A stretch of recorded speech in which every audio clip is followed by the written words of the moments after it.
Part 74. Dressed as a farm boy, he cheated on his way out of the desert. Author, Delayed Flowering. Chapter 731. Chapter 731 A Small Fortune. Mrs. Lee was startled, and Ji Yin quickly said, "Did the foster father bring someone back?"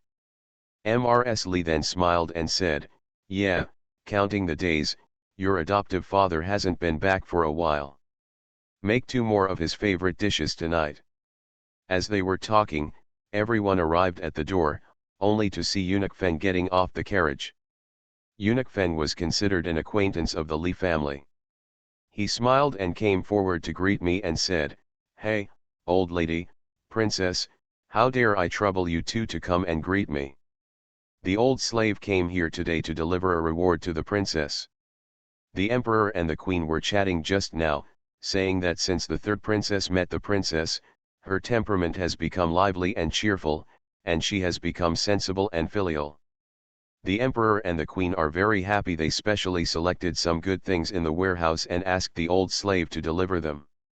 As he spoke, he whispered to the good news, "The princess likes it all." Everyone guessed it was gold and couldn't help laughing. For a while, Eunuch Feng was brought into the house to drink tea. Eunuch Feng didn't ask the Li family to kneel down to receive him. He just held the list of rewards in his hands. After drinking half a cup of tea and eating an orange, the young and the guards also carried everything into the yard, and Eunuch Feng took his leave. Of course he couldn't let him go back empty-handed because of the good news. In addition to the hard-earned money he had to give, he also picked 2 baskets of fruits and vegetables for the emperor. In addition, Eunuch Feng was given a basket of oranges as a supplement. Even Manager Yi didn't miss any, so he asked Eunuch Feng to help bring a basket of grapes. The good news was so comprehensive and all aspects were taken care of, which made Eunuch Feng feel happy, and he went back with a smile on his face. After the convoy had gone away, everyone returned to the yard. Original Mrs. Lee ignored the rewards and grabbed her granddaughter's hand and began to force a confession. "Fu Niuer, tell the truth, have you done anything risky again? Otherwise, why would the emperor reward you with so many things?" Having said that, she thought of the unusual events of the past few days and added, "I am thinking about your 2 brothers. They have been living in such a hazy state these past few days that I forgot to ask you, did you get into any trouble at the flower viewing party at the princess mansion? Did something happen? You still have the orb with you. Didn't you trap the orb?" "Oh, Grandma," Ji Yin felt guilty and quickly hugged Grandma's arm and shook her, coquettishly in protest. "Grandma, how can you miss your precious granddaughter so much? When did your granddaughter get into trouble? And the orb is fine, not a hair is missing." Mrs. Lee obviously didn't believe her granddaughter's words. She raised her chin and nodded at the things in the courtyard. Her meaning was obvious. If nothing happened, why would the palace give so many rewards? Ji Yin couldn't help but glanced at Mrs. Wen and Wen Juan, who were also confused. Fortunately, Tao Hongying and Li Laozi knew some inside information and were relatively calm. She thought for a while and then briefly explained the matter. "Bao Lei wanted to trick me and the third princess, and sent us to the flower viewing banquet, intending to lure us into sucking the hibiscus ointment. I looked bad, so I pretended to be vomiting and soiled the third princess's clothes. I took the opportunity to take the orb and say goodbye. The third princess also disliked the dirty clothes and went back to the palace, so none of us were fooled. But many noble ladies were tricked by Bao Lila, so I secretly ran to tell my adoptive father, who then went to the palace to tell the emperor's uncle. Just now, Uncle Shan came back from the city and said that he led troops into the city last night and besieged Yaokai and the eldest princess's mansion overnight. Many young men and noble daughters were involved, and the city was in chaos. These rewards are probably from the emperor and the queen to thank me for saving the third princess." Everyone stared with their eyes wide open when they realized that so many things had happened yesterday. How could old Mrs. Lee blame her granddaughter? She was always scared after hugging her. "You girl, when will you let the family worry free? Even if you are attending a flower viewing party, you can still be involved in these things. From now on, just stay at home.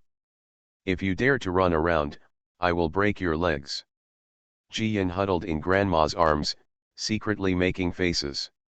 Grandma has always had loud thunder and light rain. If she kept her promise every time, I am afraid her little fat legs would have been broken 100 times. Everyone saw that the fat girl didn't show any fear at all. They really didn't know whether to call her reckless or to be pleased with her bravery. At this time, Li Lauer also came back from the city. He has participated in the impromptu court meeting and has first-hand information. At this moment, he told everyone in detail. Of course, he completely covered up the dispute about the pear blossom crushing the begonia and the story that the minister and his sister-in-law had to tell. Everyone felt relieved when they knew the whole story. While they were talking, Jian had already taken the gift list, and like a mouse falling into a rice vat, he plunged into the middle of the box and happily dug it open. Oh, the queen is so stingy. I saved her daughter and only rewarded her with a set of gold jewelry. Her daughter is so cheap in her eyes. Haha, Uncle Huang understands me, this solid gold necklace is too real, I'm afraid it weighs half a caddy. Oh, this set of sapphire jewelry is good, suitable for grandma to wear.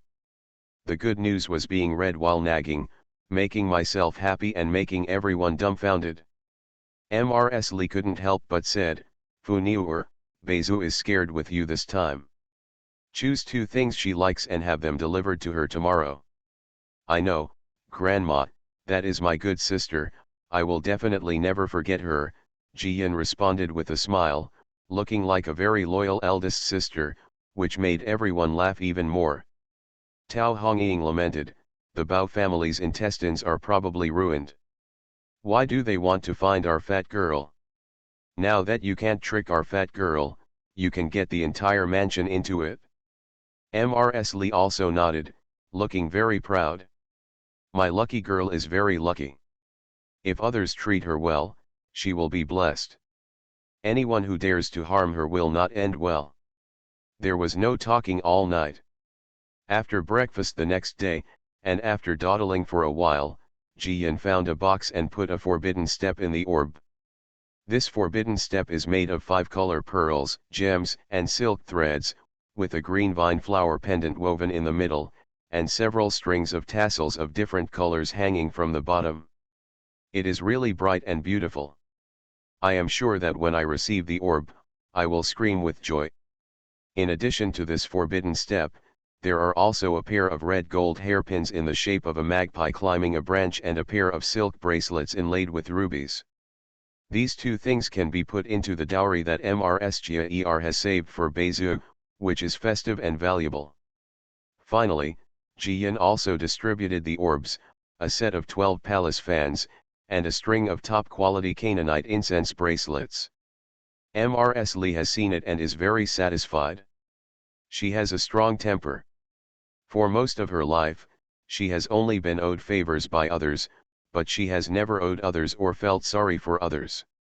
This time, Beizu was in danger because of the good news, which made her feel very uncomfortable. Thinking about it, if her granddaughter was implicated and almost in danger, she would probably be angry and break off the relationship. But the Jiu family was not like this, which made her even more embarrassed. End of this chapter. Dressed as a farm boy, he cheated on his way out of the desert. Author, Delayed Flowering. Chapter 732. Chapter 732. The gift list came flying like snowflakes. Jian also knew that Grandma had such thoughts, so she reluctantly gave away so many good things to Beizu. At this time, sister-in-law Qian came over. It turned out that someone was visiting the Wen family. Mrs. Wen held her belly and held Granny Tian's hand as she went back.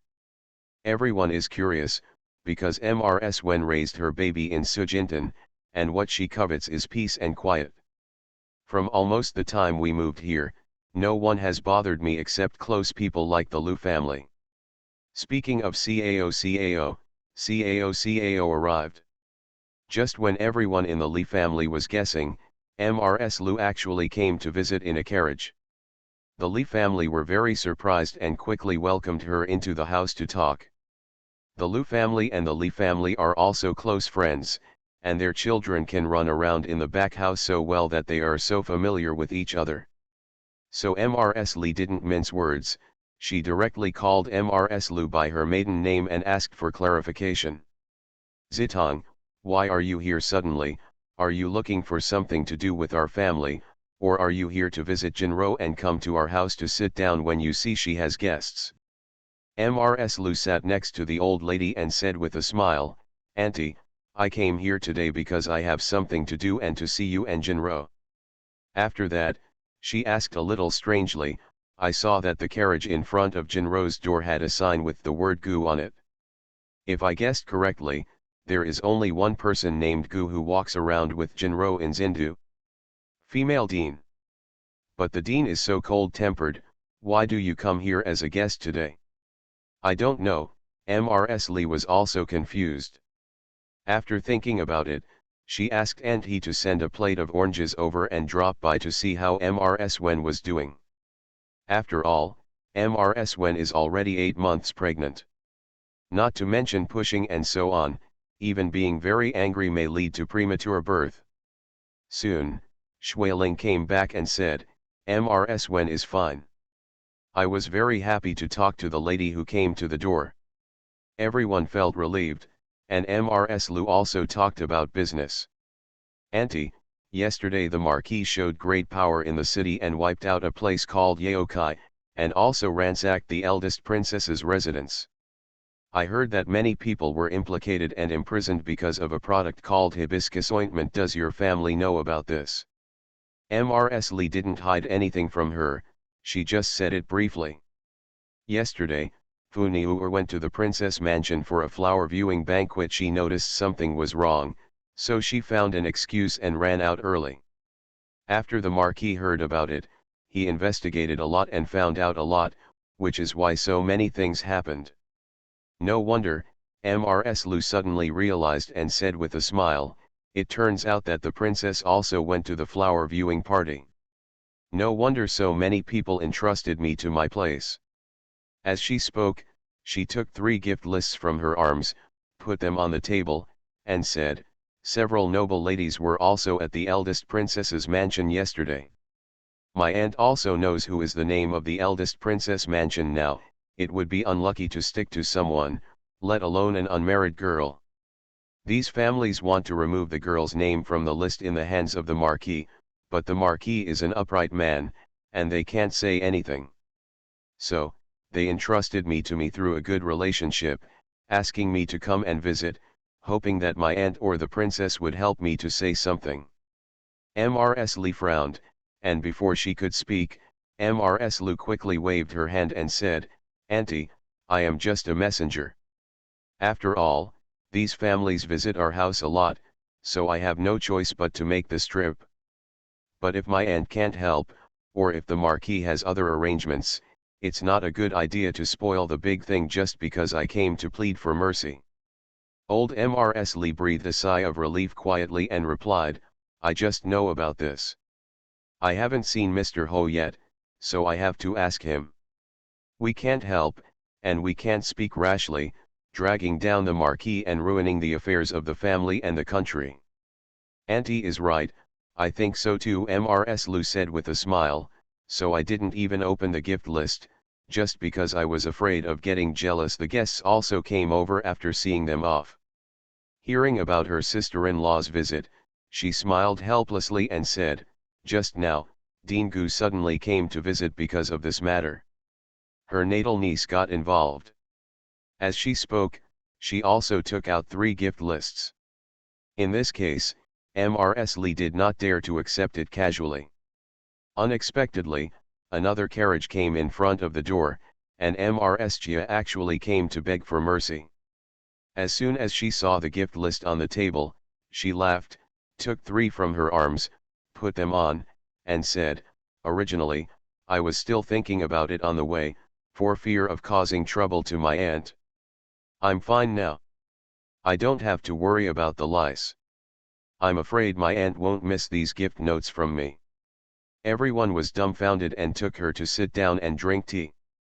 Jian took advantage of this opportunity to get up and apologize to Mrs. saying that Beizu was frightened because of her at the princess residence. Mrs. was very cheerful, waved her hand and said with a smile, "Princess, don't think too much, Beizu and you play well, it's okay to suffer a little grievance together. She eats so many good fruits and snacks from our house on weekdays, it's time for her to do something." Everyone liked her frank look and laughed. Jian also felt warm in her heart. She piled the things for the orbs on the table and said with a smile, "Second madam, this is just a reward from the palace." I gave her some of the orbs to calm her down. Sure enough, the second lady did not refuse and accepted it happily. "Okay, I'll bring her back. This girl is coming with me today, but I didn't bring her with me. She's so angry at home that she can even have a bottle of oil hanging from her mouth." Everyone joked for a while, and Jian asked for the gift list. He identified the person who gave the gift and recorded it. At the flower viewing party that day, no one paid attention to her and Beizu. When they were lazing around while eating snacks, she used Aunt He to get to know the girl's present. Now it comes in handy. Those who were so anxious to give gifts and wanted to help the girl keep her reputation were the ones who were secretly called out by Baolei that day and drank hibiscus ointment. The rest of the girls from poor families or with low status have not been tortured, so naturally they are not anxious. She thought for a while and said to Mrs. Wen, Mrs. Lu and Mrs. Chia, "My adoptive father is handling this matter, and it is not easy for our family to agree casually. In this case, I will send some food to my adoptive father tomorrow, and I will ask my adoptive father then. If it can be done, it will be the best. If it cannot be done, it will be considered as my best effort." "Okay, thank you for your hard work," Princess Mrs. said quickly and thanked her immediately. Mrs. Lu also smiled and said, "Excuse me, Princess, for a trip. If you have any news, let us know as soon as possible. Otherwise, I'm afraid that the threshold of my family will be stepped down." As for Mrs. Wen, she smiled and ruffled Jian's hair and told her, "Bring more people with you when you go out tomorrow. This matter will cause a big fuss. Be careful of others catching you and threatening your adoptive father." "I understand, Senior Aunt," Jian responded with a smile. "I'm taking Uncle Shan and Aunt Mei with me, so I won't be afraid of anyone who comes to take care of them." After chatting for a while, they seemed to have lost their minds, and Mrs. and Mrs. Lu were not in a hurry to leave. They stayed at Li's house for a meal and looked at the flowers in the greenhouse before happily going home with a basket of fruits. End of this chapter. You are listening to Novels at Bless Up channel. Wish you happiness and luck. Please subscribe to receive new novels. How do you feel about this novel? Please like and leave a comment. Dressed as a farm boy, he cheated on his way out of the desert. Author, Delayed Flowering. Chapter 733. Chapter 733. The Boldest Girl in the World. That night, they sent news to each house. Hearing that Lord Kangol came forward to intercede with the Marquis, everyone in the family was overjoyed. Therefore, several more families came to the Lu family and Jia family to ask for help. Early on the next morning, the gift list was delivered to Li's house. Jian added a few more names to the list and set off in the car. The Marquis has been interrogating everyone in Yaokai these days. He must not be well fed or housed well. So, Mrs. Li and Tao Hongying worked hard all morning and prepared a lot of food, as well as clean clothes and shoes for Mr. Ho. Sure enough, the Marquis was looking through a stack of confession sheets. When he heard that his daughter had arrived in the row room of the palace, he immediately got up, tidied his clothes, and checked whether there was any dirt or blood on his body and the solace of his shoes. The housekeeper of the home mansion happened to be waiting nearby, so he put down the teapot in his hand and said, "Master Ho, I was so busy that I forgot. You just changed your clothes and shoes in the morning." The Marquis breathed a sigh of relief, rubbed his painful temples, and then asked the housekeeper to invite his daughter in. Ji-Yan glanced at her adoptive father and saw that he was very tired, but she didn't mention it. She ran over and said with a smile, "Father, you haven't been home for several days." Grandma was worried about it, so she asked me to come and deliver it to her adoptive father. It's delicious. The Marquis took his daughter and sat beside him, and asked, "What are you busy with at home? You haven't gone out to cause trouble in the past 2 days, right?" "Of course not," Ji-Yan couldn't help but laugh. "Grandpa Zhang is so sorry, he can't wait for a thief to come to his door every day. He has several new drugs stored there, but he has no one to help him test them." The Marquis also smiled and responded, "When I finish my work here, if there are suitable ones, help him find a few." Ji-Yan nodded, opened the food box, and took out a plate of shayamai with pork, corn, and shrimp, a large bowl of red dates and millet porridge, a plate of beef with coriander, and a plate of cucumber with soy sauce. "Father, please help your mother, I helped my mother do this." Ji-Yan handed the chopsticks to Mr. Ho, who took them and started eating. The housekeeper glanced at the food in the warm cage and said nothing. "He brought food over in the morning, but unfortunately the Marquis has been busy and has no time to eat. Now that the princess has brought the food, the Marquis immediately started using his chopsticks." Mr. Ho was also really hungry. He ate half full in one go and then slowed down. Ji-Yan took advantage of this moment to pour a cup of tea for her adoptive father with her own hands and said, "Father, what should we do with the girls at the flower viewing banquet at the princess mansion? Yesterday, people from the Lu family's aunt, the second wife of the Jiao family, and my master's aunt sent gift lists through them. They wanted my family to come forward and plead with you. A girl's reputation is too important. If things go wrong, they may hang themselves. So, I thought of asking my adoptive father, if these people are not important, would my adoptive father show me some respect?" The Marquis smiled, took a piece of shayamai and fed it to the fat girl, and asked, "What? Are there any good things you want in those people's gift lists?" "No," Ji-Yan munched on shayamai and protested vaguely, "of course the adoptive father's errand is important, but it would be better to make a small fortune without delaying the adoptive father." Now let alone the Marquis, even the chief steward laughed. Master Ho finished the remaining food in several mouthfuls, drank some tea, and said, "Bring me the list, let me take a look." Ji-Yan quickly picked up the list. The Marquis glanced at it and circled 5 of them with his pen. "These 5 have smoked hibiscus ointment several times and need to make oral confessions. The rest smoked it for the first time at the flower viewing party and do not need to make confessions." Ho Ye passed the list to Ji-Yan and said, "For the 5 people who drew circles, I will find someone who pretends to be from Xiaozhuang and come to the door to make a confession. Let these families be prepared and try not to ruin the reputation of these girls." The remaining ones told them to avoid the limelight and the matter would be over. "Go to the emperor later and I will talk about it. It's not serious, the emperor won't hold on to a few little girls, and the eldest princess who was the culprit has already confessed her crime." Ji-Yan was so happy that she collected the list and asked, "Father, these 5 girls have taken it a few times and they must be addicted. I'll go back to Grandpa Zhang to see if I can figure out a prescription and help them." The Marquis nodded, yawned, and responded, "Okay, you can look at the arrangements. The list will be announced to the outside world. You can do it or not. If you come to plead for mercy, it will naturally not be announced.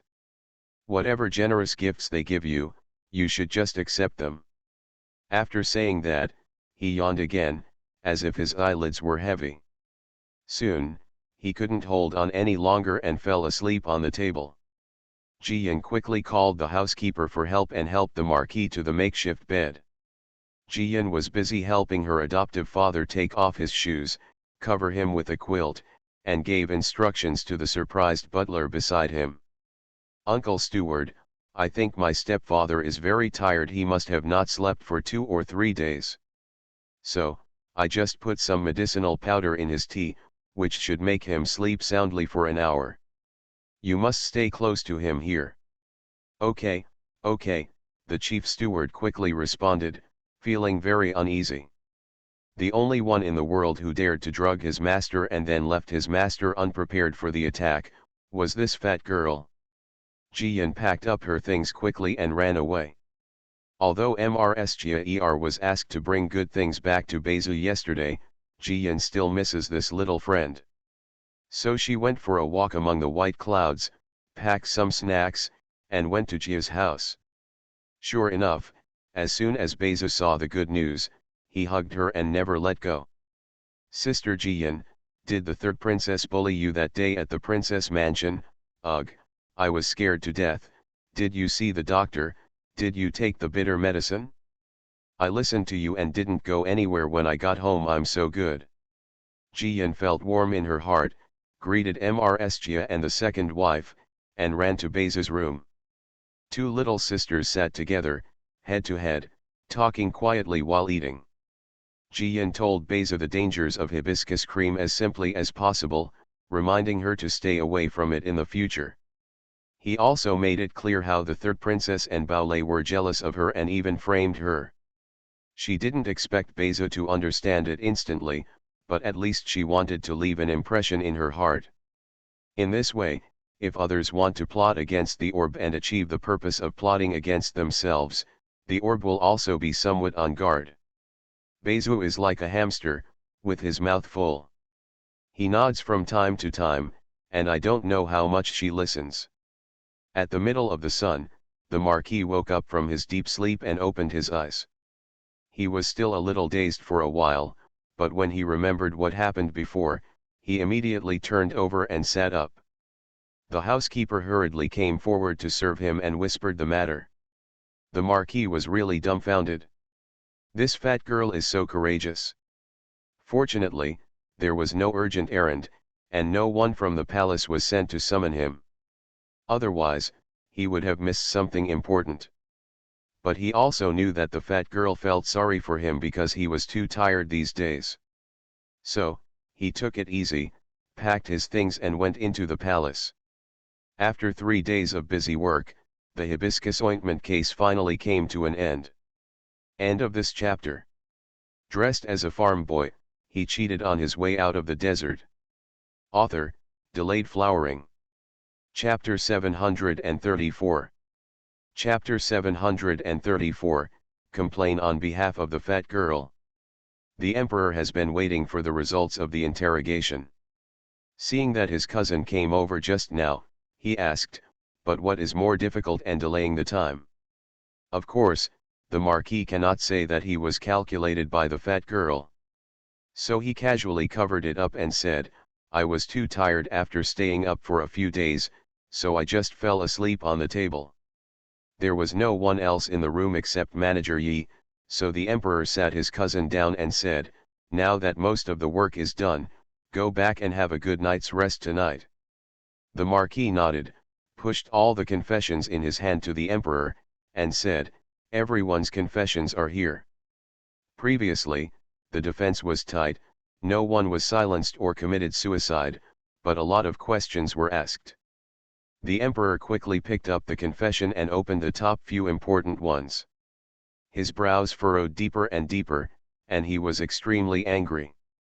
According to the many servants in Yaokai, the courtyard of Yaokai is under the name of the chief steward Meng Dong, and he is also in charge of it on weekdays.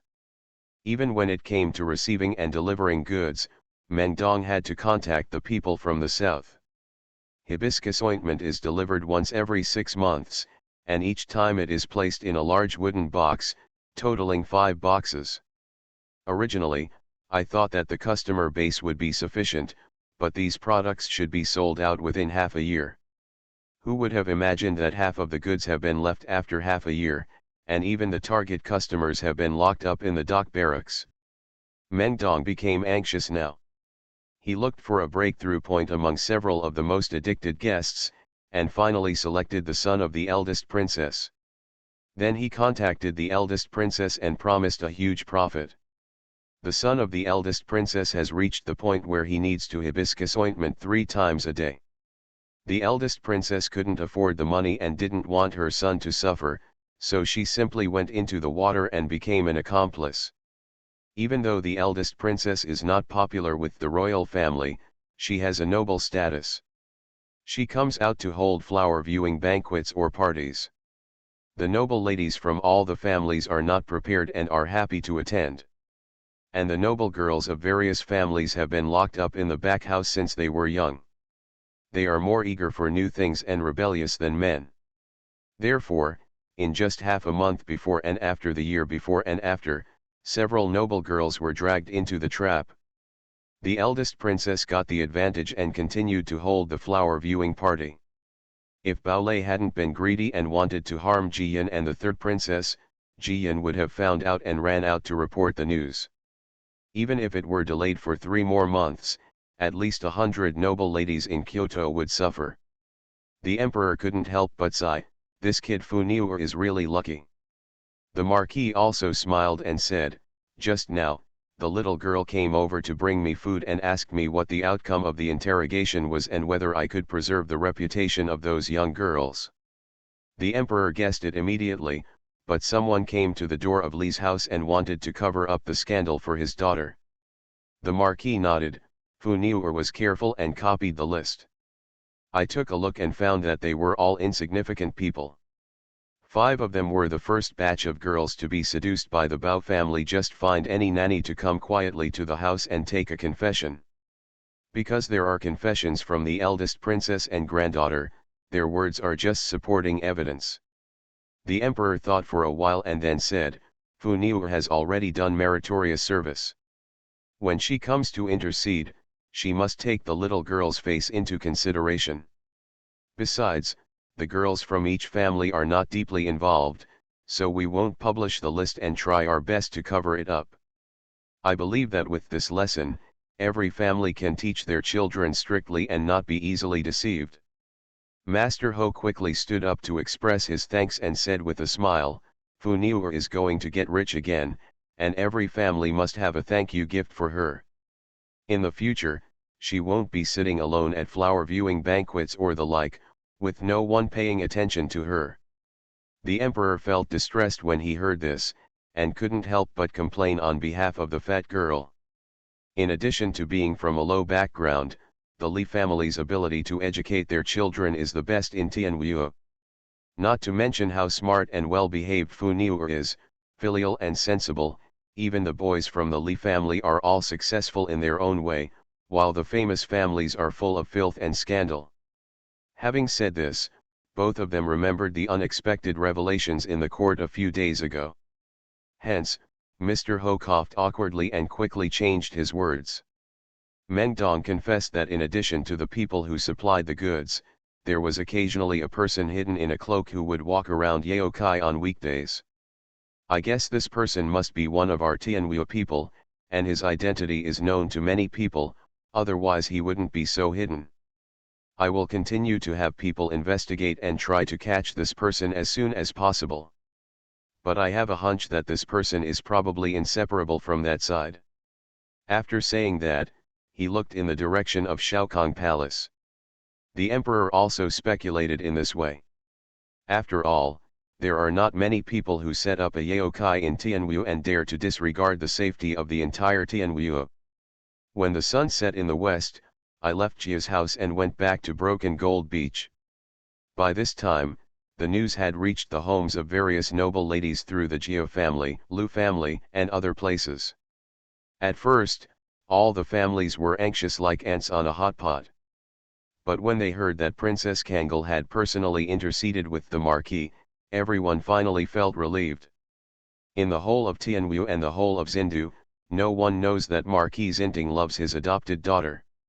Even the words "she is the apple of her eye" are not enough to describe her. It is said that the Marquis has never refused Princess Kangol's requests since she was a child, and even more so.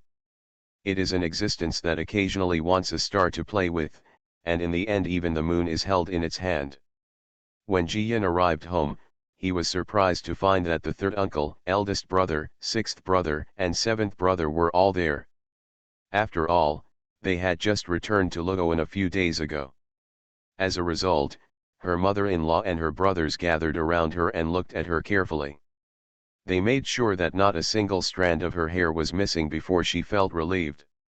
Zhao Yuru hugged her niece and said over and over again, "You can't live a good life, so why are so many people looking for death? You may want to die, why are you dragging my fat girl around all the time? My children finally went to a flower viewing party. We didn't play well or eat well. We were so frightened that we vomited. Let me see that princess, and I'll cut off all her hair." Just as Jiyan was about to coax her, she saw Jiasu and Lu Zong sitting across from her. She couldn't help but blush and hurriedly explained. "Sister-in-law, I used some tricks to escape. I'm so brave, how could I throw up in fear?" Zhao Yuru refused to listen and scolded, "No matter what the reason is, who wants to vomit? It would be so uncomfortable.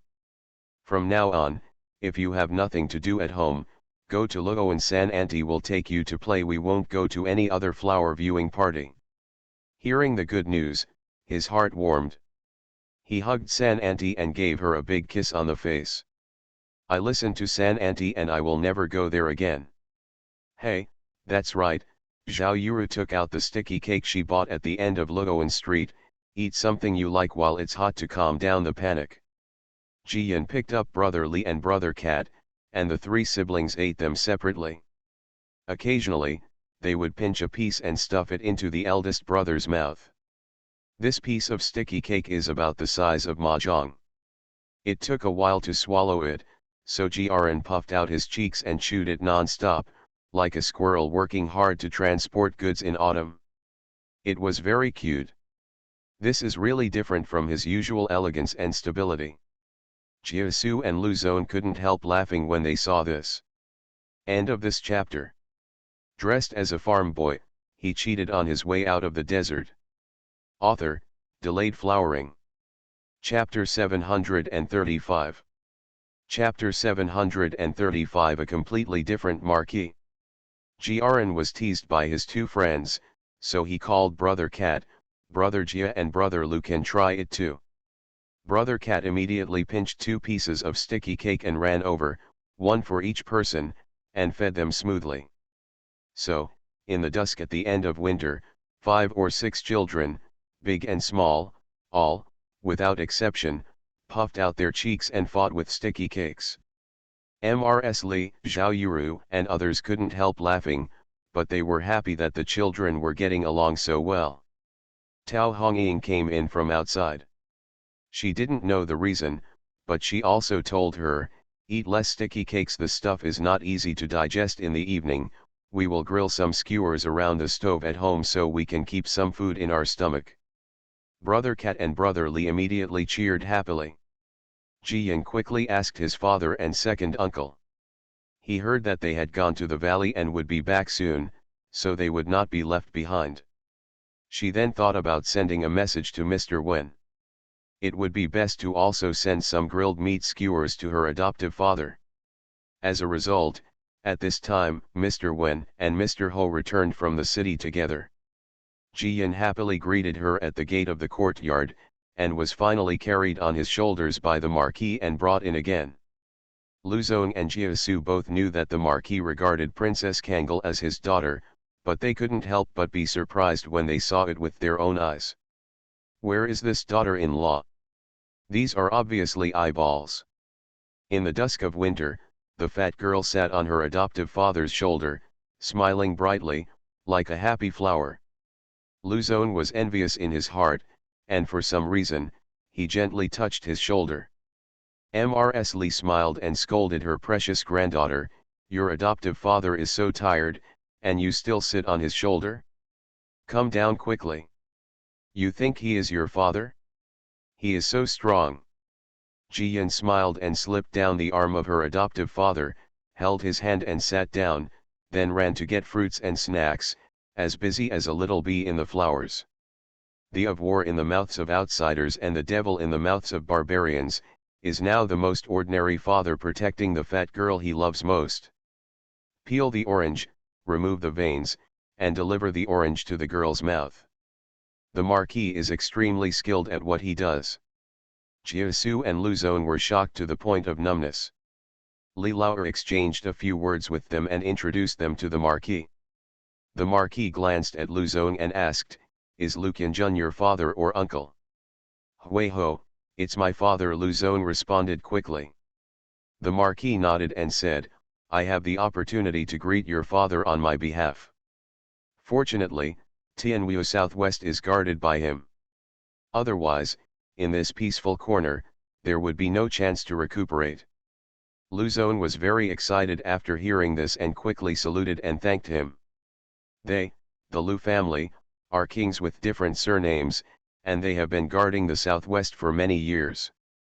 The Lu family considers themselves very loyal, but after all, they have a large number of troops, and they are afraid that the emperor will be suspicious and jealous and cause unnecessary trouble.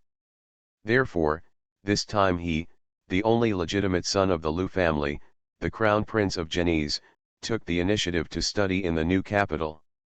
He also had the intention of being a proton to show the magnanimity and loyalty of the Lu family to the emperor. Hinting Marquis, who is now the most trusted by the emperor, praises his father so highly, which almost represents the emperor's view of their Lu family. This made him so happy.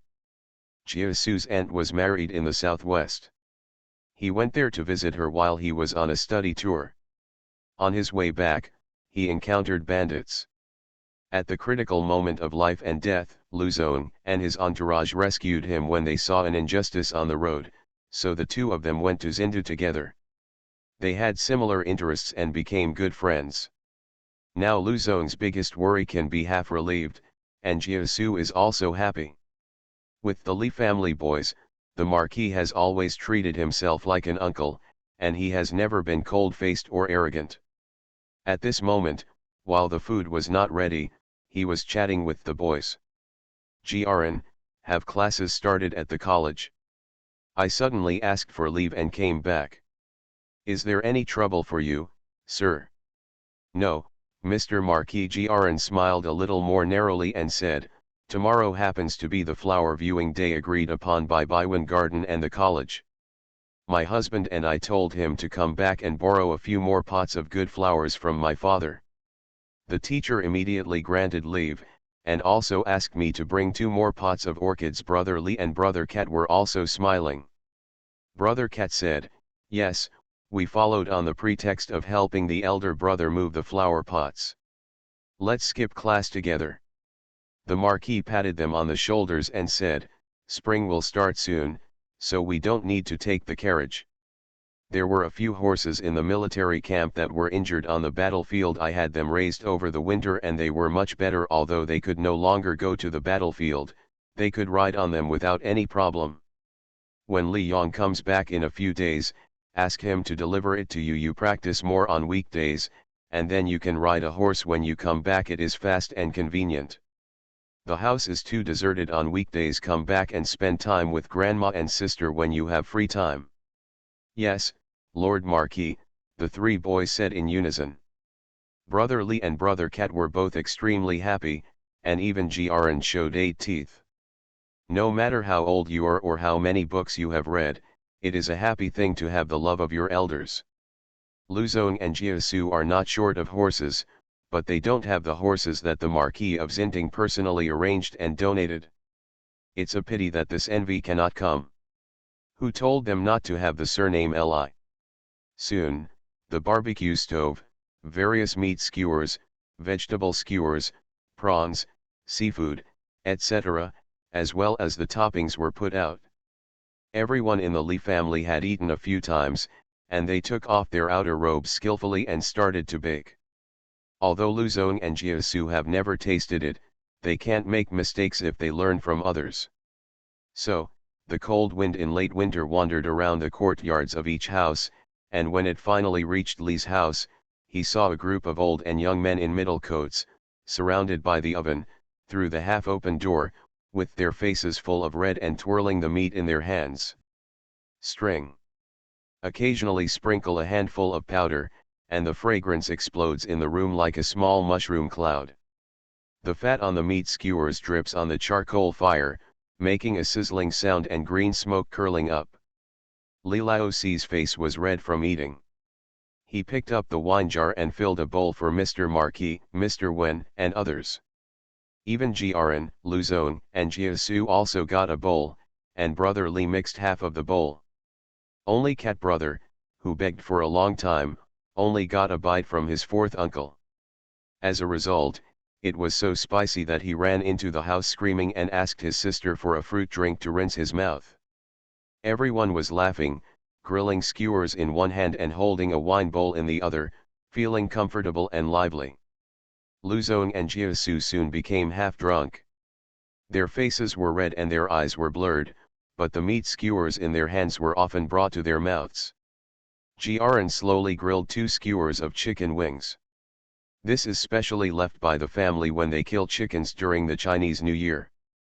When it was roasted until it was golden brown and sizzling, he shouted. Sure enough, the smiling fat sister came over and sat next to him obediently, holding her wings and gnawing happily. The cat brother was greedy, so he came up and took one, stuffed it directly into his mouth, purred for a long time, and finally spit out 2 bones, and then shouted proudly, "Sister, see how good I am, right? Awesome, awesome, my brother is the best." Jiyan praised him smoothly and without hesitation, which made Jiaran, Jiasu, and Luzong laugh. Li Lao remembered the rumors in the city and asked, "Master Ho, has the incident in Yaokai come to an end?" The Marquis nodded, "We will discuss this matter at the meeting tomorrow." 3 days later, the eldest princess's family and all the officials of Yaokai will be beheaded at Keishikao.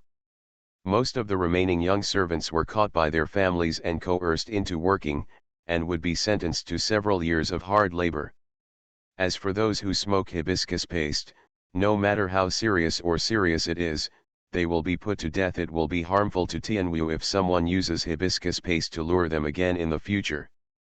The smoking utensils and hibiscus paste seized in Yaokai will also be lit and burned at Keishikao. End of this chapter. You are listening to Novels at Bless Up channel. Wish you happiness and luck. Please subscribe to receive new novels. How do you feel about this novel? Please like and leave a comment. Dressed as a farm boy, he cheated on his way out of the desert. Author, Delayed Flowering. Chapter 736. Chapter 736 Tianwu's most beautiful cub. Everyone was sighing after hearing this. Those who smoked hibiscus ointment were originally noble sons of various families, and some were young and promising officials. Just because of a moment of depravity, I ruined my future, and even ruined my life. But living in the world, everyone is responsible for what they do. If they had been more alert, they wouldn't be where they are today. Li Lao took the opportunity to teach his nephew, there are many things in this world that we don't know. From now on, when you walk outside, you must be in awe of strange things. When it comes to safety, you can never be too cautious. Also, people's hearts are unpredictable. Sometimes people who are kind to you and care about everything may have knives in their arms, but those who are harsh actually have their own plans for you. This is how it is said that good medicine tastes bitter and honest advice offends the ears. Yes, father, second uncle. The 3 Jiaran brothers all responded quickly. Jiasu and Luzong also lowered their hands and thanked each other. Thank you for your guidance. Mr. Wen said to Jiaran, you are already doing well in your studies. Staying in the academy is a waste of time. In a while, I will visit Dean Zhou and ask you to change to day study. You can just go back to the college to hand in your homework every once in a while.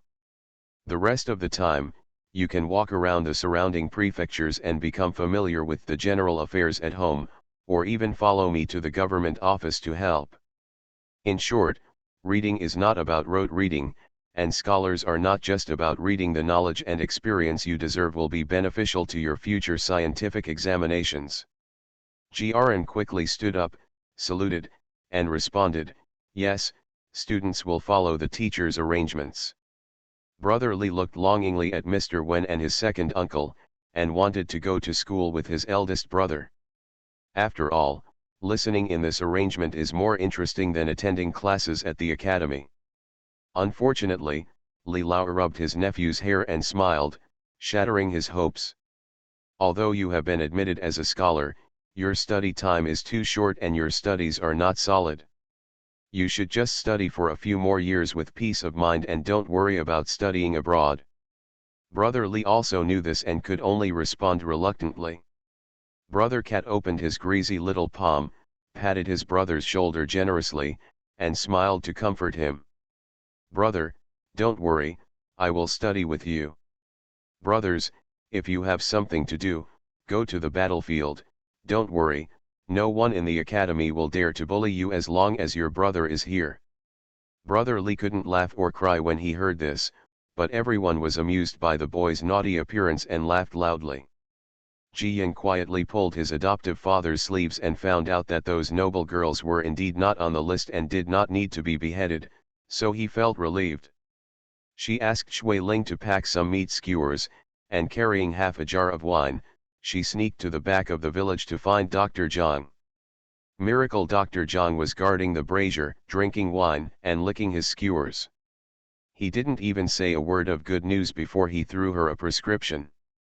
"Take it, take 2 pairs a day, drink it for 3 days to cure the mild illness, and drink it for half a month to relieve the severe illness." Jiyan smiled and immediately rushed to get the prescription and stuffed it into his arms. He quickly grilled a few skewers of prawns for the old man and asked, "How does Grandpa Zhang know that I want this prescription?"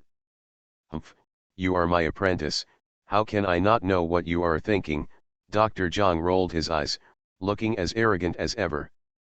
"Then," he added, "when your adoptive father brought that hibiscus ointment, I started thinking about the antidote. It's just something addictive, nothing difficult to solve." Jiyan was surprised and asked, "Oh, my adoptive father has arranged the detoxification so early?" Dr. Zhang curled his lips and replied, "That's right, otherwise I would be doing nothing to care about this. He looks like a tiger, but he is actually a fox, very cunning. However, I guess that the emperor wants to shock Zindu, and I am afraid that he will not let those who smoke hibiscus paste live, otherwise some people will be tempted in the future. Only with a lot of heads rolling can I tell everyone that you will die if you touch hibiscus paste. In this way, from now on, the entire Tianwutan Furong cream will change color and no one will dare to touch it." Jiyan nodded. If she were the emperor, she would probably be so ruthless. Sacrifice 100 smokers in exchange for Tianwu's peace. But the adoptive father initially arranged to consider this prescription. He was afraid that he had other plans, and he didn't know if it was still needed now. Thinking of this, she jumped up and grabbed Shui Ling and ran away. "Grandpa Zhang, you can bake it yourself. I'm going home first." Hey, damn girl, you are trying to burn bridges across the river." Dr. Zhang held a bamboo stick in his hand and pointed at the fat girl who ran away, jumping angrily. It's a pity that the fat girl ran away long ago and disappeared. He could only close the door, bake and eat by himself, drink strong wine, and think about finding the thickest medical book tomorrow. "Smelly girl, you must memorize it within 3 days, otherwise you will be beaten." Master Ho drank 2 bowls of wine and was a little tipsy. Just when he was about to go home and sleep, a fat girl rushed in and hugged his waist. When he heard about the hibiscus ointment prescription, he smiled and said, "It was originally just in case, it's not of much use. If you want to use it, just take it." The good news reassured me, and I promised with a smile. "When I get the thank you gift and make a fortune, I will make a quilted robe for my adoptive father, which will be ready to wear in a few days." "Okay," Mr. Ho gave the fat girl who was obsessed with money and told her, "Make yourself a few more sets of good clothes and wear more jewelry. The little girl will be more beautiful than the flowers." "I know, Foster father Jian pinched the flesh on her face and set another ambitious goal: when I lose weight, I will be the most beautiful cub in Tianwu. It happened that brother cat came running up and heard this and said, "Sister, I am the most beautiful cub, and you are the most beautiful girl." Jiaran and brother Li, who were following behind, laughed when they heard this. Only Luzong and Jiasu were confused. The brightest and narrowest? What is this? Master Ho also smiled, turned around and called Li Laosi, who was feeding the little red horse, and told him, "Remember to look for me tomorrow and bring back all the witnesses of the Chen family." Although the matter of Chen He has been explained clearly in the court, the Chen family still needs to explain it carefully, and cannot continue to be unjustly accused. Yes, Lord Marquis Li Laosi's eyes lit up when he heard this. Although he acted righteously, he had no conscience at all regarding Chen He's death. But who wants to be called a murderer? He must be innocent. When it was time to see off the Marquis, Mr. Li gave a shout and took the boys to the ear room to soak in the hot springs to sober up. Jian also ran back to the room, entered the space, and stepped up to prepare the medicine. She looked through the gift lists of those noble ladies, and it can be said that they all cost a lot of money. She couldn't be stingy, so she replaced some of the medicinal materials in the prescription with some space to produce the medicine, which would definitely be more effective. The next day, at 3 o'clock in the morning, Li Laosi drove his carriage back from the city. Not far from the archway, everyone in the Chen family was wielding pickaxes and digging numbly at the frozen soil. When they saw Mr. Li coming from a distance, they all looked bad. Especially Chen Chuan. If his eyes could kill, Li Laosi would probably have died 10,000 times. End of this chapter. Dressed as a farm boy, he cheated on his way out of the desert. Author, Delayed Flowering. Chapter 737. Chapter 737. The real cause of death is found. Li Laosi ignored him, jumped out of the car and called a veteran guarding the village entrance, and ordered, "Ring the bell and let everyone gather together." The veteran hurriedly ran to ring the bell, ringing it 3 times in a row. In addition to people in necessary positions, men, women, and children from the new village and the second village, and even many people from Xiaoangjuang not far away, came over. It is true that what happened last time when the bell was ringing was so big that even if everyone was not anxious when listening to the bell, they did not dare to take it lightly for fear that one of their own would suffer a loss. Soon, hundreds of people gathered under the archway. Although it is already the end of the first lunar month and the sun is so high, the snow on the sunny side of some hillsides has melted. But the north wind was blowing and it was still very cold, so everyone was wrapped in cotton-padded jackets and wearing hats. Now you can easily see the comparison between the good and bad life in several villages. The people in Zincan were born in the desert, but now they are the best. Village residents receive work points every day they work, rations are distributed uniformly by the village, and dividends are distributed at the end of the year. Men, women, old and young all wore thick muslin jackets, their heads and faces were washed and neatly arranged, their backs were straight, they were full of energy and confidence. Even the women have silver hairpins on their heads, and some have silver bracelets on their wrists. The second one is the people from the second village. The wounded soldiers get wages and dividends from the workshops. The women work on their own, and the men in the family are still the Marquis personal guards, and receive military pay and silver rewards. Even Lao He and others had made a lot of money a year ago and were about to set out again. Therefore, they are all well dressed. Almost all men wear a wolf-skin coat, and the worst is sheepskin. The women also wore coats and skirts that were used all winter long, and their bodies were round and their faces were red. Finally, there are people from other villages such as Xiaoangjuang. Although they also shared the money for growing melons last year, they are not as rich as Zincan and number 2 village. The coats and trousers they wore were patched by many of them. This is why they are determined to follow in the footsteps of the Li family. The support of the common people is actually easy to gain. Whoever keeps them well fed and clothed for the winter is the one they want to follow. Li Lao, accompanied by the village chief uncle and several other old men, arrived in a carriage. When they jumped out of the carriage, only Mrs. Li, leading Jiyan and Tao Hongying, were left in the carriage. Jiyan stuffed a handful of melon seeds for each of my mother and grandma, and then occupied a window, watching the excitement and eating melon seeds. At this time, several more carriages came rushing down the official road. They were the Chen family who had received the news. Sure enough, when we got closer, the three ladies of the Chen family and even their natal families came with a lot of people, a dozen or so people. Almost as soon as she got out of the car, Mrs. Chen Chuan started crying and ran directly to Chen Chuan.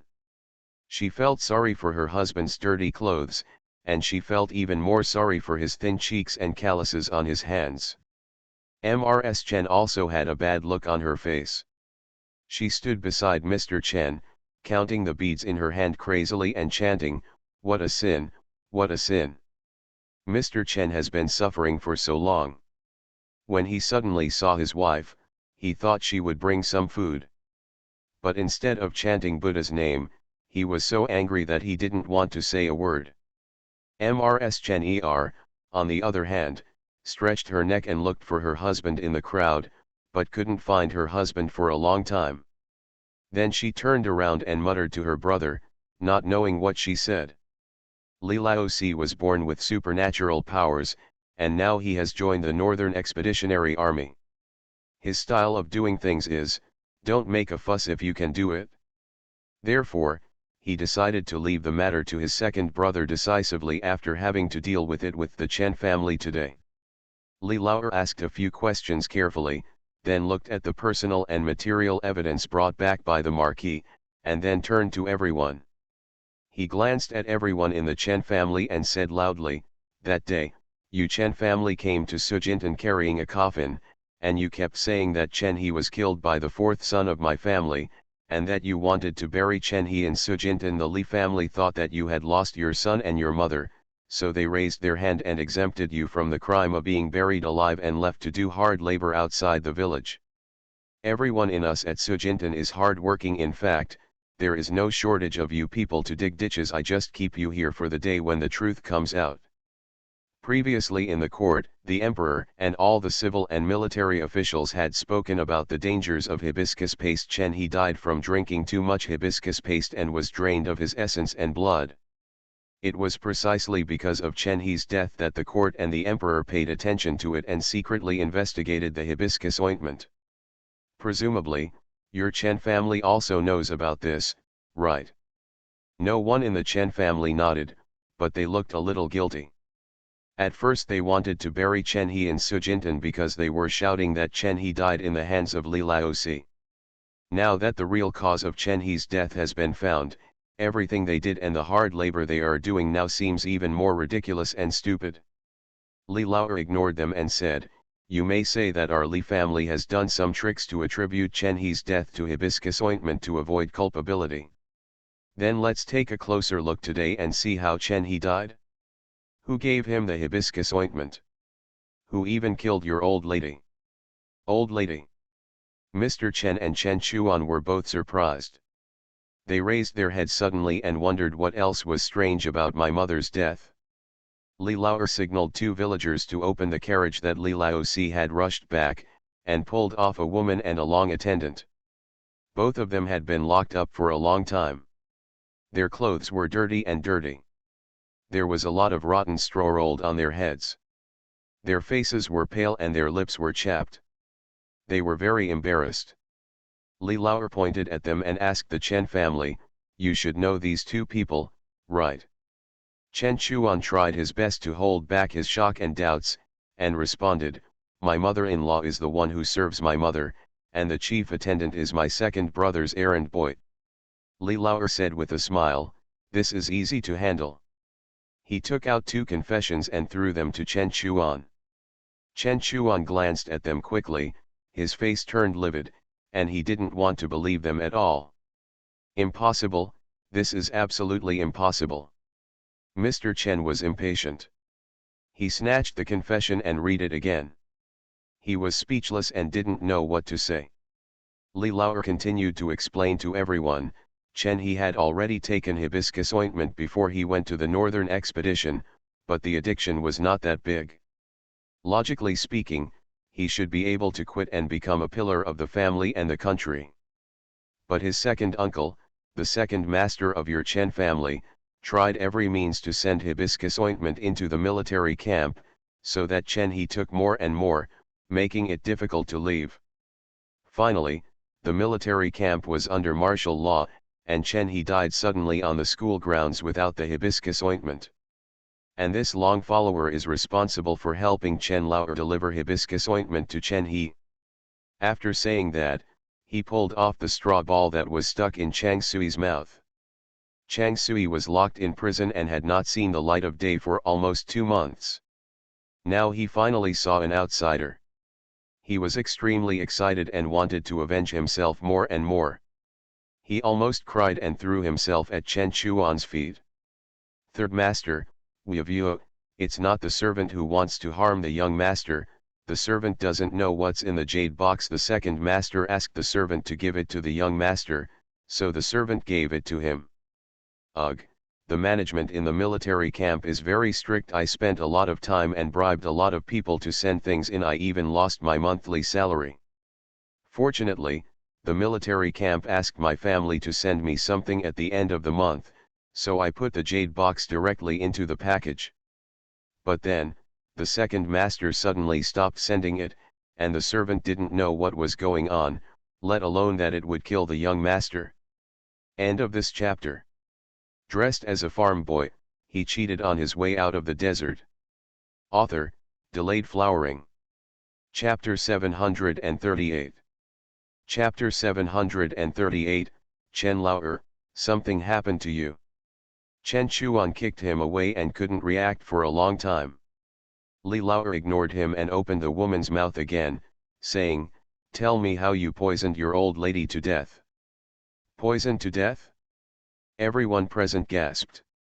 The old woman cried till she had snot and tears, and she also cried out for injustice when she opened her mouth. It wasn't me who killed the old lady. It was the second master who found me and said he could help me send my children to Luoan Academy to study, woo-woo. Our family has been slaves for generations, and this generation has a young scholar who has redeemed himself and become a good scholar. I couldn't help but agreed to the second master's request. The second master said that when the medicinal powder is put into the tea, the old lady will sleep more soundly. I didn't know it was poison, it would make the old lady sleep to death. I was wronged. I really didn't mean it. I was just deceived by the second master. Before she could finish speaking, Mrs. Chen Er was already jumping up and down like a cat with hairy fur. "You lowly slave, you dare to frame your master, don't you want to live? Huanzindu doesn't know that our second master is the most filial, even the eldest master and the third master can't keep up with him. Whoever you frame, you can't frame our master. It's really blinding you." The woman was really anxious when she was questioned and started shouting. "It's all fake, fake, the second master was not born to the old lady at all, how could he be truly filial to the old lady? My mother was the old lady's maid, and it was my mother who watched the second master's birth. My mother said that as soon as the second master was born, my own mother bled to death, and then she was taken to the old lady to raise. The old people at that time should all know this. The old lady is kind-hearted and has always raised the second master as her own son, and the genealogy is also recorded in her name. But the second master suddenly found me and asked me to drug the old lady. I was also surprised. Everyone in the Chen family was so shocked that their eyes almost popped out. Originally, I thought that the Chen family lived happily together and the brothers were harmonious. They were a rare good family. Who would have thought that such a big secret could be hidden? But Chen Chuan and Mr. Chen still can't believe it. After all, they have been brothers for so many years. They have been working on business trips, and the second child is responsible for the general affairs at home. He has never caused them any trouble, and he always helps them if they need anything.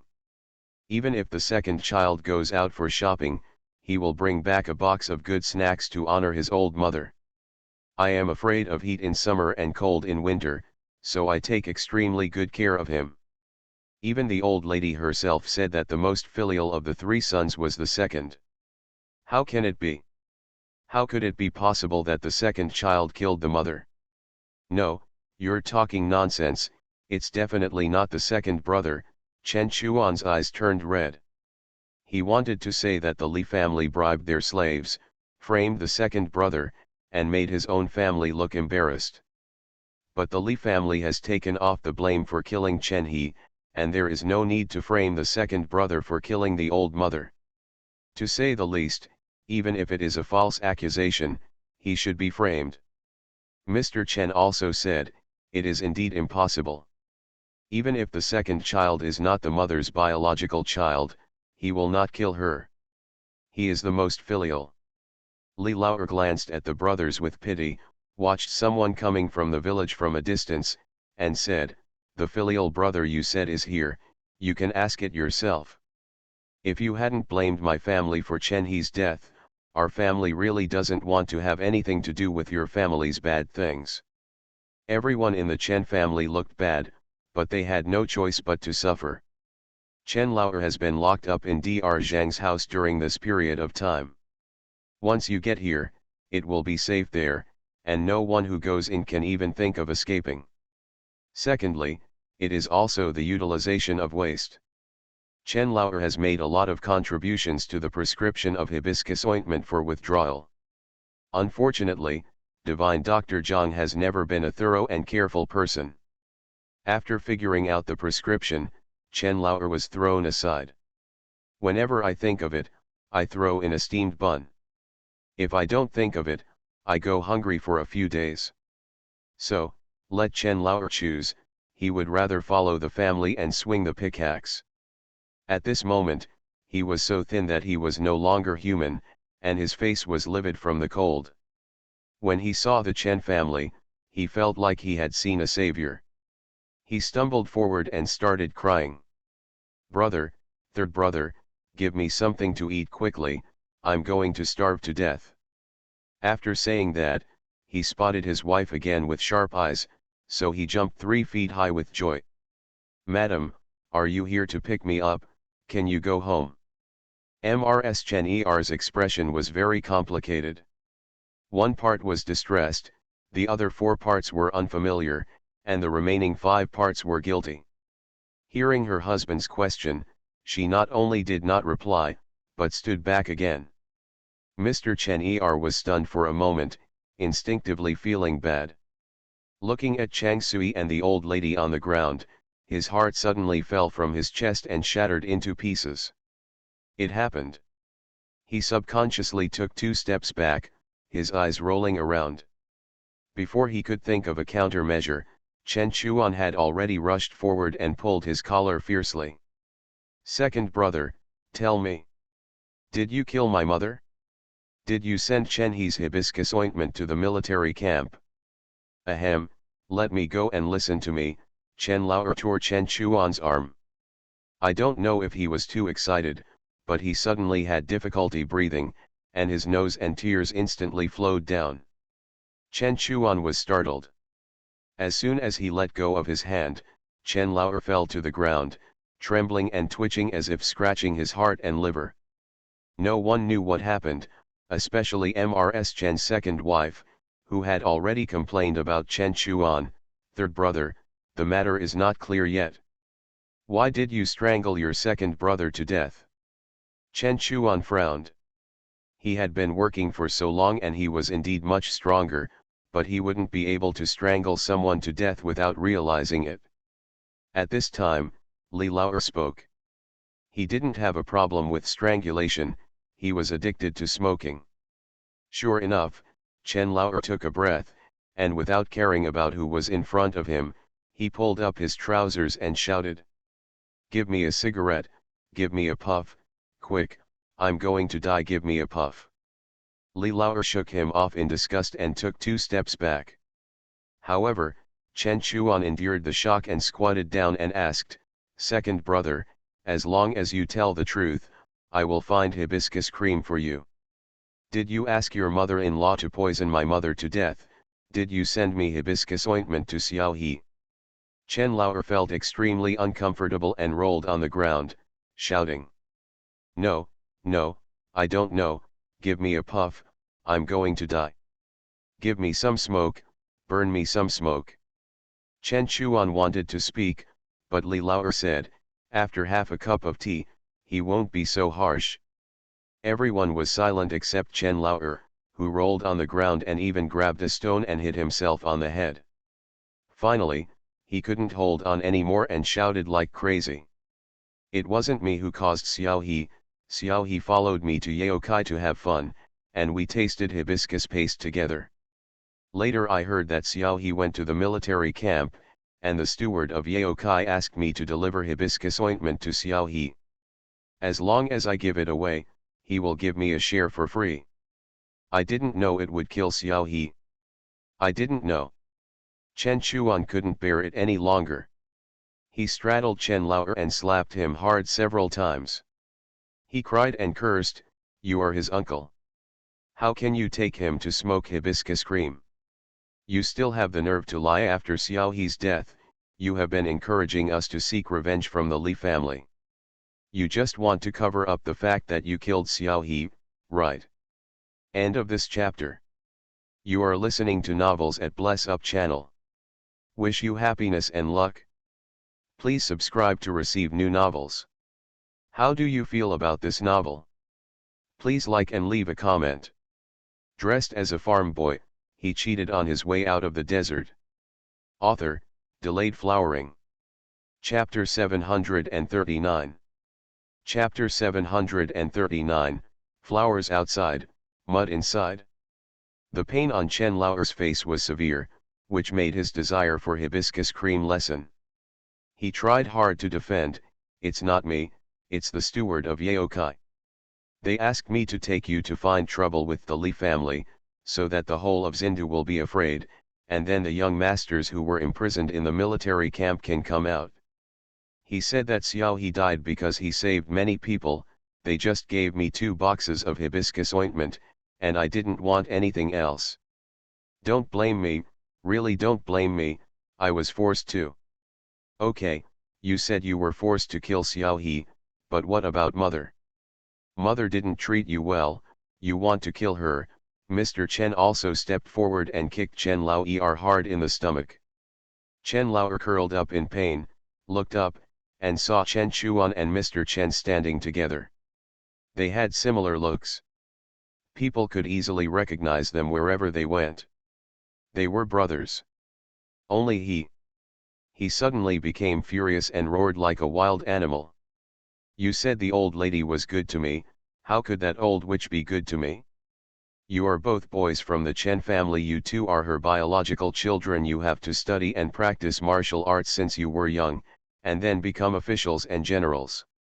I was born to a concubine, and I was given medicine by her since I was a child. I got sick once every 3 or 2 days, then she said that I was weak and could only stay at home, bearing the title of the second master, but doing the work of a servant. Don't she like acting? Don't she want everyone to know that she loves me? Okay, then I will make it happen for her. I want the jade box, I want the hibiscus paste." But the steward of Yaokai said, "If you don't go to Sujintan to cause trouble, you won't give it to me. Then I can only give you a push. If the hatred of killing your son is not enough, then add the hatred of losing your mother." Speaking of this, he saw Chen Chuan and Mr. Chen's faces turned livid with hatred, and laughed happily. "Look at you like this, ha ha ha, do you know what it feels like to have your own mother killed by someone else, right? My mother was killed by that old witch, don't think she can hide it from everyone. I know it all, I know it all." Chen Chuan and Mr. Chen no longer knew what to say. Although Chen Laoer spoke confusingly, they still understood. In just 1 hour, their understanding has been subverted too much. The filial younger brother in my impression is not a sibling from the same mother. Not only did he kill his son, he also killed his mother. The loving mother in my impression actually did the cruel thing of leaving the mother and leaving the son, and even deliberately raised the son to death. It turns out that in his eyes, the Chen family, which is full of flowers on the outside, is actually a mess behind the scenes. The rest of the Chen family were also speechless, not knowing what to say. But Chen Lao got addicted to cigarettes and couldn't hold on anymore. He rolled around and begged for mercy.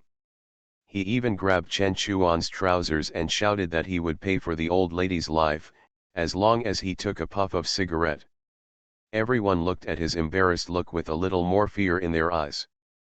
Humans living like this have no dignity at all and are no different than animals. Hibiscus ointment, how terrible. At some point, the sky turned dark, and fine snowflakes fell again.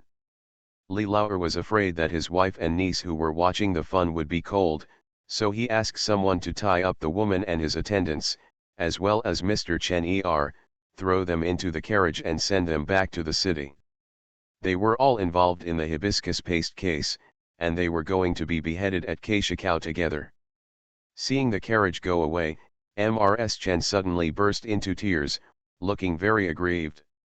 Her natal brother came forward and said to Chen Chuan and Mr. Chen, "When I married my sister into your Chen family, I saw that Chen was favored and he was also the legitimate son. I didn't expect that your family would replace your heirs with concubines. It's really abominable. Now that Chen is involved in the hibiscus ointment case, he will definitely be beheaded, and there is no need for my sister to remain a widow in the Chen family.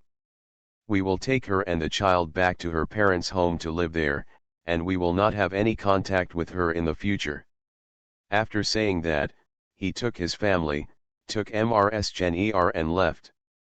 Apparently they are moving back to the city. Mrs. Chen Chuan has been quarreling with her second sister-in-law a lot these days because of accounting issues. "Now I am afraid that no one will be watching, and the warehouse at home will be emptied." So she said hello to her husband, grabbed her sister-in-law and hurried back to the city. For a time, except for Chen Chuan and others, all the people under the archway were from the Li family. Chen Chuan was silent for a moment, then fell to his knees and kowtowed heavily. "Uncle Li, everything that went wrong before was all my fault, Chen Chuan, it was me who was blind, and it was my lard that blinded my heart. It's because my son died and I had no place to get angry, so I bullied your family. I, Chen Chuan, am willing to do hard labor for the rest of my life to make up for my mistakes. But my mother died unjustly and my son was killed, and now they have not been buried. Please have mercy and allow me to go back to mourn for 3 days. I will definitely come back in 3 days." Mr. Chen also knelt down and kowtowed heavily, and then said, "Please have mercy, uncle." The rest of the Chen family also knelt down one after another and shouted in unison, "Uncle, please have mercy." They actually don't care whether the old lady and the young master are buried in their graves. They just want to go home and see, even if they have a full meal and a good sleep. Li Lao only needs to think about how they almost ran into the door of his house while carrying the coffin that day, and how his niece almost buried a living person. He wishes they could have been 1,000 times worse off. But with so many villagers watching, most of them felt pity for the Chen family in such miserable condition. It would be somewhat unkind for him to refuse outright. He turned to look at his carriage and saw his mother and niece nodding. He then said to Chen Chuan, "It stands to reason that the evil things your Chen family has done cannot be repaid no matter what. But when I am old and I am the same as the other person, and when I am the young person and I am the same as the other person. I also have an old woman and children at home. For their sake, I allow you to go back for 3 days to deal with the funeral affairs, and then come back immediately to continue hard labor. Otherwise, if you are doing hard labor under orders and absconding privately, you will be treated as runaway slaves and you will die if caught." Hearing these words, many people in the Chen family lowered their heads. Chen Chuan and Mr. Chen expressed their sincere thanks and kowtowed again. Then without delaying a moment, they headed straight for the city. They don't care at all how dirty and messy they are, or whether they will be ridiculed by others. The Chen family is already on the verge of collapse and has become a big joke to the entire Xindu. Why should they be afraid of ridicule? The rest of the Chen family also followed and left together. The village chief uncle and others looked at it and shook their heads. Finally, he patted Li Lao Er on the shoulder and said, "Mr. Er did a good job. The Chen family is hateful, but the dead children and old people are innocent. Let them be laid to rest as soon as possible, and it will be considered as a good deed in our family." Uncle Zhao and the others also took the opportunity to brainwash the surrounding villagers. Have you seen what happened to the Chen family? This is the harm of concubinage. If there was only one daughter-in-law and all the children were born to the same mother, how could there be such disaster today? You all live a good life for me, and don't have such stupid thoughts just because there are two out there. Be careful if you bring a concubine in today, tomorrow your son will be poisoned and her son will inherit the family business.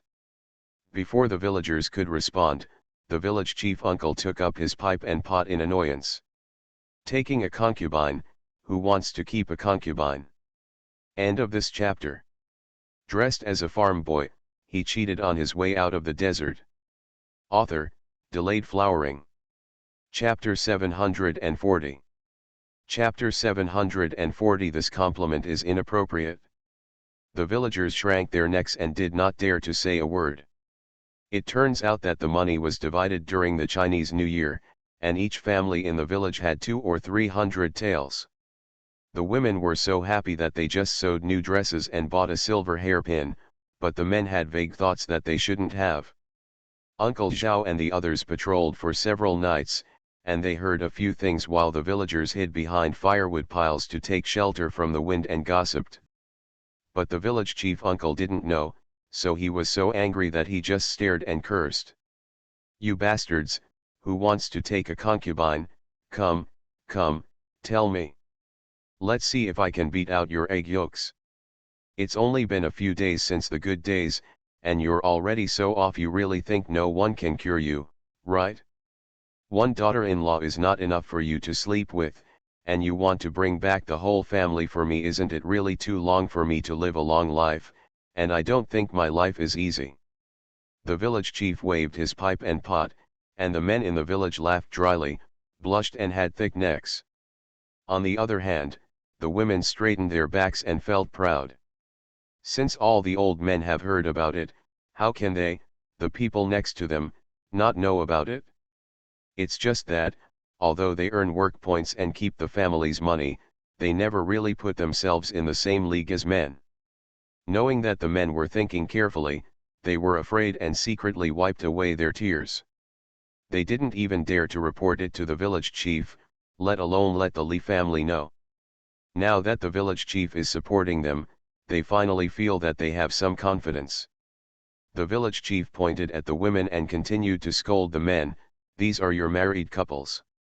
When they were fleeing from famine and fighting for their lives against wolves, tigers, and leopards in the mountains, they followed you through all the hard work and never complained. Now that life is getting better, do you think they are not pretty or have loud voices? Do you think the women outside are better? Then ask those delicate and beautiful women outside, will they follow you and endure hardship? Don't talk about people liking you, don't talk about marriage. Just because you look so sloppy without washing your feet, your wife won't dislike it." The men could only giggle, but they were much more alert in their hearts. Ha! But when the village chief scolded him, his tail floating in the sky was pulled back, and his mind became clear. "Uncle, don't worry, we don't take concubines and we live a good life." "That's right, uncle, our wife and children haven't been raised yet, so how can we have any spare money? Everyone is just joking, no one will take it seriously." The village chief snorted coldly and continued his earnest persuasion, "How much money do you have? It's not even enough to buy gold jewelry for your wife. In a few years, the child will go to school to study, and the annual education will be 60 taels. Look at the Li family again, the eldest master, uncle, third master and fourth master, who is not more capable than you, who has taken a concubine. In fact, the eldest man and his uncle don't even have a wife. They are not in a hurry, so why are you in a hurry? Li Lao, who was suddenly called, was walking towards the carriage. When he heard this, he stepped on his right heel with his left foot and almost fell to the ground. The village chief uncle is complimenting him, right? But it doesn't feel right? In the carriage, Jiyan was already hugging her grandma and laughing. Ha ha ha, the second uncle's awkward look is so cute. In short, the story of breaking up with the Chen family started out very seriously and ended very funny. Although the village chief uncle scolded him fiercely, he really thought about the village. That night, he came to Li's house to discuss the matter of getting wives for the veterans, wounded soldiers, and bachelors in the village. This time, the village chief wanted to make an unannounced visit in advance. Although this is not guaranteed to be foolproof, it is more reliable than just listening to the matchmaker. Original Mrs. Li raised her hands to support. After all, getting married is a lifelong event, so it is right to be cautious. On the second day, the village chief began to search for people throughout the village, planning to find some older women who had nothing to do and went out to visit good girls in each village. At this time of year, if we say we are busy, we are not that busy yet. It is just some small jobs. Older women have always liked to make love, but now they are using the village's banner to openly draw red lines. It is really a happy thing. So, 6 aunts immediately took the initiative to take up the job. The selection range is also from near to far, starting with De, Xiaoangzhuang and Awaisha village. Jiyan likes to join in the fun and wants to join the Yulao team too. It's a pity that she still has a lot of money-making business to be busy with. The day for beheading and destroying hibiscus paste at Keishikao is here. The hibiscus cream case, which had been in turmoil for almost half a month, and even starting from Chen He's death, which lasted nearly 2 months, was finally settled. Throughout Xindu, people who did not dare to stop running for a day, as long as they did not have to support their families, poured into the streets to see what was going on. Especially for ordinary people, a box of hibiscus ointment worth 100 taels of gold is beyond their reach in their lifetime. So, they were more curious and wanted to see what such a valuable and harmful thing looked like. And the rich and powerful families went out in full force, but it was for people, those people who were tempted by yaokai and have now become like demons. These people include some of their nephews, some of them friends, some of them family friends, and some of them classmates. Now that they have ended up like this, I really don't know whether it is better to feel sad for them or to sigh pitifully. To prevent accidents, all the prisoners in the Furong paste case have been locked up in a row of rooms outside the palace. At this time, there was no need for a carriage to deliver it to the market entrance. The steward of yaokai was considered the principal criminal and was placed in a cage. The other accomplices were tied in a string with ropes and led around. I don't know if I want to alert the world, but the whole team walked very slowly, and the streets they passed were the busiest. Countless people lined the streets to watch, with complicated eyes and a silent atmosphere. Until a few prisoners suddenly got addicted to cigarettes, they began to yawn and sneeze while walking, their bodies trembled, they curled up, rolled on the ground like crazy, and screamed and begged loudly. The noble young master who was usually aloof now looked as miserable as a wild dog, begging just for a mouthful of rotten rice, which shocked and frightened everyone. Thousands of words can never be as real and impactful as seeing it with your own eyes. This hibiscus ointment is really harmful. Isn't it true? No wonder the emperor has spent so much effort to ban this thing. Where did this thing come from? It's so vicious. My hair stood up when I saw it. If I get it, my family will be ruined. Don't be kidding me. It's 100 taels of gold in a box. You don't even have a chance to taste it? Ha ha ha, That's right, we poor people have nothing to do with it. Then you have to be careful. I heard that these people don't even ask for money at first, but they will charge a high price after you become addicted. By then, you won't even be able to afford it even if you sell your house or land. End of this chapter.